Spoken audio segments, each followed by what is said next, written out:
Coucou, comment ça va? Aujourd'hui, je voulais vous parler de la loi de l'attraction. Alors, je ne sais pas si vous connaissez ou vous l'utilisez tous les jours. Moi, j'ai découvert ça il y a quelques années et c'était en lisant les livres super connus sur le sujet qui sont Le Secret et Le Pouvoir. C'est assez drôle comme concept et j'adore maintenant visualiser ce que je veux pour essayer de l'obtenir. Et bien sûr, derrière, eh ben, il faut un petit peu vraiment le vouloir pour arriver à obtenir ce qu'on veut. Il y a une semaine, donc en fait, j'ai cette loi un peu dans la tête, je l'utilise régulièrement, voilà. Et il y a une semaine, en fait, je lisais une liste de livres conseillés pour les entrepreneurs. Et dans cette liste, le gars qui faisait la vidéo expliquait que ben, pour devenir un bon entrepreneur, il y a la partie entrepreneuriat, bien sûr, mais il y a aussi la partie développement personnel. Et donc, dans sa liste de 10 bouquins intéressants à lire, il donnait à la fois des conseils de lecture sur le développement personnel, mais aussi sur l'entrepreneuriat. Et sur le développement personnel, il citait des livres comme Père riche, Père pauvre, Réfléchissez et devenez riche.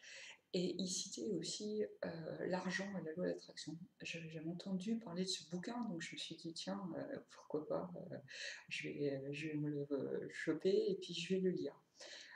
Donc depuis quelques jours, je suis en pleine lecture de ce livre. Je suis à peu près à 2 tiers, il est fascinant, je le lis un petit peu tous les jours, une demi-heure, une heure. Et ce qui est intéressant dans ce livre, c'est que c'est un feel-good livre.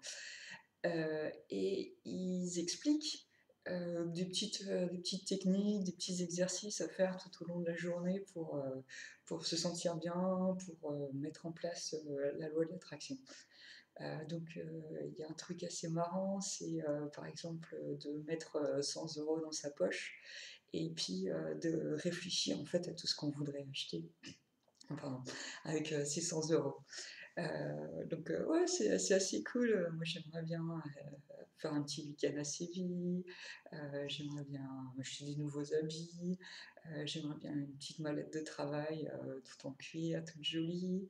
Euh, Qu'est-ce que j'aimerais bien d'autre? Peut-être une femme de ménage, je sais pas trop. Enfin, il y a plein de trucs comme ça. C'est assez marrant. Là, j'arrive pas à trouver toutes les choses que j'ai voulu ces derniers jours, mais j'en ai voulu pas mal. Et il y a une deuxième procédure qui est assez marrante, c'est un truc à faire le matin au lever, pendant toute la journée, et puis le soir au coucher. En fait, c'est de réfléchir à un truc super qui nous est arrivé dans la journée, et puis à partir de là, en fait, une fois qu'on a eu l'idée d'un truc bien qui s'est passé, par exemple le soir dans la procédure du soir, un truc bien qui s'est passé dans la journée, et ben après de dérouler en fait le film de l'histoire pour trouver d'autres trucs bien dans la vie qui se sont passés dans la journée qui se sont passés. Donc c'est assez marrant parce que au début on se dit ouais d'accord ok je vais essayer. Et en fait, comme ils le disent dans le livre, au bout d'un moment, on déroule une histoire. Enfin, on déroule en fait des événements positifs qui se sont passés dans notre vie.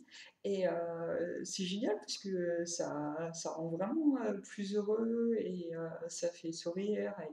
Et maintenant, depuis, j'ai cette musique, je crois que c'est d'Armstrong, I Feel Good. J'y pense plusieurs fois par jour et c'est plutôt cool.